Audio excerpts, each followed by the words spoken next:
Hey there, cats and kitties. I am the Blues Man, Johnny Blues, and with this video, I'll discuss my thoughts on Season 2, Episode 6 of the Orville, entitled A Happy Refrain. And this is a reference to my all-time favorite musical film, Singin' in the Rain, which gets a little bit of play in this episode, and I have to say, I really loved that.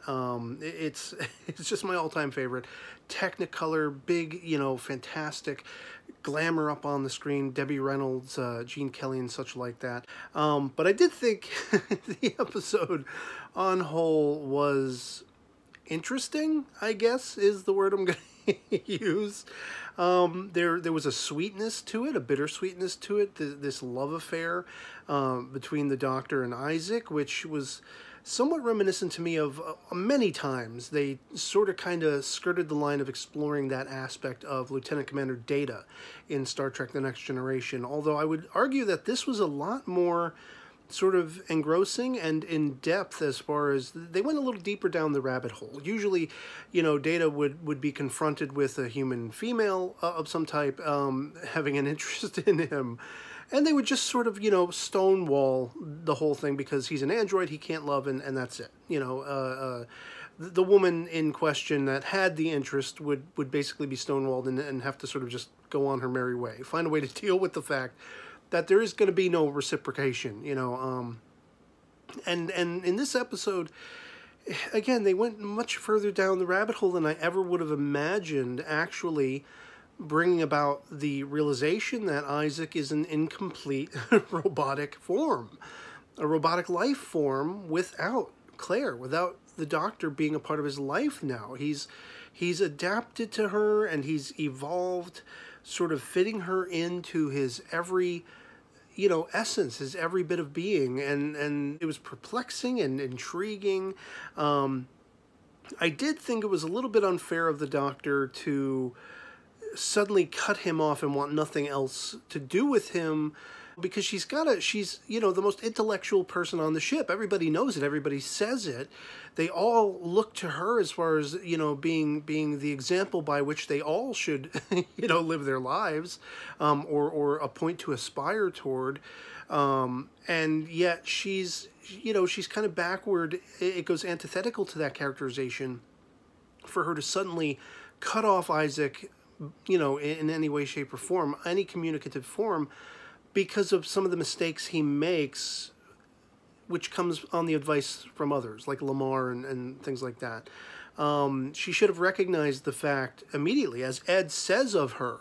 Ed goes and tells Isaac, if you try harder, if you actually make an effort to show her that you're willing to try at making this work, at figuring this thing out, surely the Doctor, with her intellect, she will understand that you were confused, you were misdirected, you made these mistakes as per what other people were telling you, and unfortunately the Doctor doesn't come to that conclusion on her own. Even when she is summoned to the bridge in the finale of the episode by Isaac, her first reaction when she realizes, oh, it's him who called me, is, what do you want? Like, I can understand after, their interpersonal liaison, his taking her to bed and the fulfillment she got out of that, suddenly having that sort of, backhanded across her face with his wanting to then stop it, because that was the precipice of his taking in all of that, cumulative data about the interpersonal interconnectivity of humans and the sort of social form of dating and all that kind of stuff. But of course he went through Lamar and he got bad advice, so you would have thought that the Doctor would have been a little more ever-presently mindful of the fact that he's getting misinformation, he's getting his information from somewhere else. It's not, Isaac necessarily making the decision on his own. Of course, it was Isaac's decision to break it off because of that form and function of design, but I mean, I think the fact that he was so badly misdirected to wear the wife beater and underwear and, practically just shy of, get in the kitchen and make me a sandwich, bitch, that kind of asshole attitude on display. It just seems to me that the Doctor was much more impacted by it emotionally than she, really utilized her intellect there. But it was part and parcel with that finale sequence on the bridge, I guess, arguably you could say, which I did think was a little bit, it was shades of being sweet, shades of being really odd. I think Gordon was right on the money. We are the weirdest ship in the fleet, he says in the end. And I really loved that final shot of the episode, actually, where, you have the camera pulling back, panning backward, and it was very much a mirror image of the final shot in the movie Singing in the Rain, where you had Debbie Reynolds and Gene Kelly kissing in front of the billboard, and we have a very similar scene in this finale of this episode between the Doctor and Isaac, her planting a kiss on him, not his lips, he doesn't have any lips, at least he doesn't have lips for most part of this episode.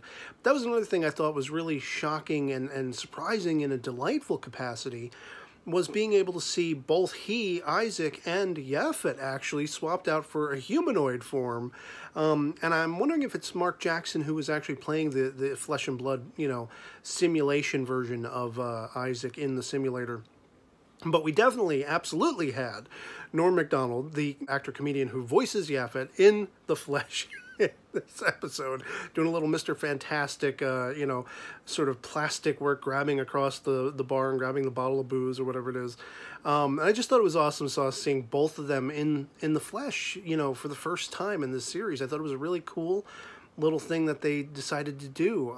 I did feel like some of this episode was slow going.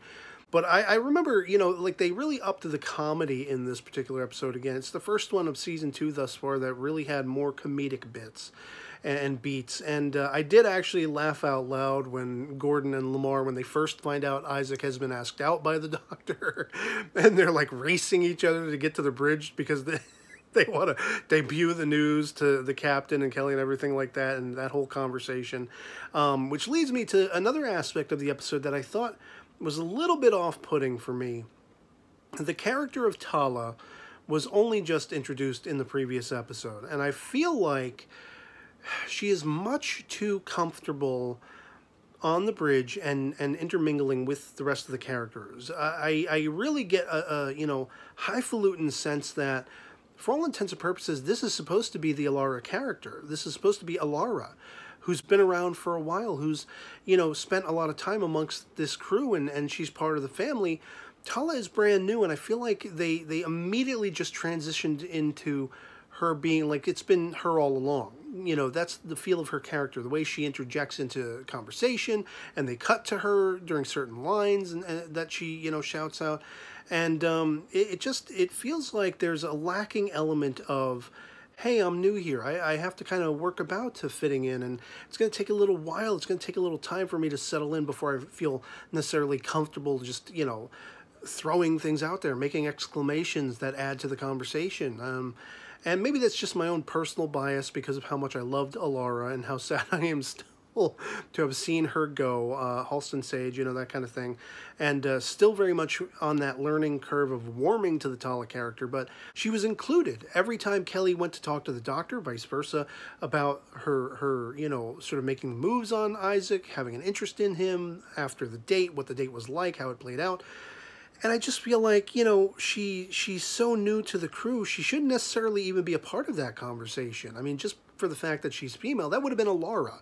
Had Halston Sage not had other responsibilities that took her away from the show, had her, for all intents and purposes, leave the show, that would have been her character, and that would have felt comfortable. That would have made more sense. But Tala only just debuted, and already, like I say, they treat her like she's been there all along. And it's just, I don't know. For me personally, it's just a little bit off-center. It's just a little bit off-putting to me. But speaking of like the musical influences, Singing in the Rain and things like that, I loved the big grandstand sort of, symphonic orchestral performance of that Singing in the Rain tune and how it came back into play toward the end, as I say. I really loved the piano recital of the Doctor's youngest son. I don't know if that was actually him playing or not. If it was, bravo. But as a sequence in the episode, I really enjoyed it because, I'm a fan of music. Music is one of my passions, and there's a broad gamut from everything from like, classical to heavy metal to pop and, of all eras and whatever like that. And so the fact that they're bringing a little more classical sort of flavor into this episode with the piano, with the orchestra and everything like that, was interesting to me. I didn't expect them to play a show tune, frankly, a musical piece, but that goes, in line. It falls in line with Seth MacFarlane's love and passion for musicals. I mean, I think, 2 or 3 of the episode titles for this season thus far have been a reference to a musical or something. And it's always intriguing for me as someone with a passion for music to want to pick up on that and perceive, what it's a reference to. Where did it come from necessarily? What was the inspiration?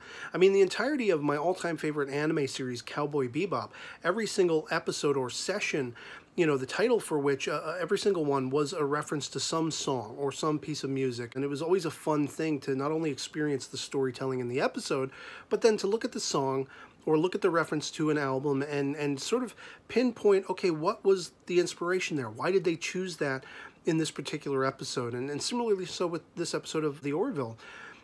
The happy refrain is the one that we end the episode with between the Doctor and Isaac once they've sort of, found themselves again, found each other again in a sense.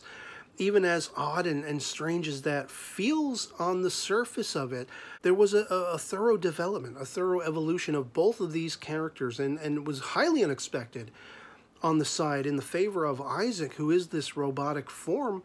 Lo and behold, in the end, his data, his internal mechanism, his world was rocked by the Doctor, by Claire, and the absence of her was going to have a profound effect. Now, they only really, sort of dot that I in the one estimation where he's on the bridge and he makes a miscalculation. It's the only time he's ever done it, ever. I feel like they could have emphasized it a little more strongly, rather than having had to do it like twice, like he makes a couple mistakes. One mistake was enough, but I didn't necessarily feel like they oversold the impact of that. I kind of had to come to that, realization on my own, and whatever. It's just the one little story beat that I had a minor sort of, issue with. One thing that did engage me, and this is going to kind of be the final point that I talk about this particular episode, were the ship flybys. Now, I'm not somebody who usually spends a lot of time poring over them, but I feel like the Orville itself was really on display big time in this episode. The flybys, the fly-throughs, passing through the 3 segmented engine components on the back, the reverse of the ship and everything like that. And as I was noticing that more, I started to notice a little more of the spacescape. And so there's the one point when they are just coming up on the red dwarf and the little white dwarf beside it. And I noticed right away that there were no stars until then we pull around and, oh, okay, it's because they're right next to a red dwarf. It's probably blinding out all of the rest of the star field behind them. But it did occur to me with that final effect, I loved the look of the white dwarf. But when you saw the Orville passing in front of the red dwarf, this huge hulking sun for all intents and purposes, I was like, is that a reuse from like episode 2 where, basically they had to save the people on the planet that was getting sucked into the red dwarf or the sun, whatever it was, the star. Only they swapped out the planet for the white dwarf in this effect. It looked pretty much exactly the same to my eye. Maybe I'm mistaken. And it's not even as if it was a gross discrepancy along the lines of Star Trek Generations, which reused the destruction of a Klingon bird of prey from Star Trek VI, the movie that came just before it. No changes, different angles or anything like that. It was the exact same shot. Not quite on par with that was that aspect of this episode. It just occurred to me, wow, that looks really familiar. It looks just like the last time we saw a sun or a star or whatever it was. But overall, as I say, this was an intriguing episode. I can't say I was overly exuberant about it. Like, I'm not bouncing off the walls over it. It didn't excite me like some of the episodes of Season 2 of Star Trek Discovery have been doing, which I'm really chomping at the bit to get to their latest episode as I record this. But for all intents and purposes, it was enjoyable, and I liked how it ended. Were it not for the ending, I don't think this episode would have been wholly resounding to me. It would have been an intriguing, sort of investigative look into, a human and a robot sort of coming together, coming together, but I don't know that it really stands out to me as something spectacular. Were it not for the ending, which actually makes it elevates it a little bit for me, for my own personal tastes, how everything came together in the end. So, I'd love to hear from you guys at this juncture what you thought of episode 6 of season 2 of the Orville, A Happy Refrain. I'd love to hear what you thought of it. Love or to hate it, anything goes in the comments below. Just respect other people's opinions and be respectable in how you voice your own. And if you enjoyed this video and would like to consider supporting my channel, I'd like to ask you to have a look at my PayPal contribution link posted both in the description as well as the comments below. It affords you options very much akin to Patreon that you can look into as far as setting up a monthly contribution, a one-time only kind of thing, or you can send me a personal message alongside a contribution requesting topics I may discuss in the future, request shout-outs, and make recommendations of things I may check out and discuss in the future. And so yeah, otherwise that'll be pretty much it for me on this. Hope this video finds you well, and I'll catch you all later. Peace.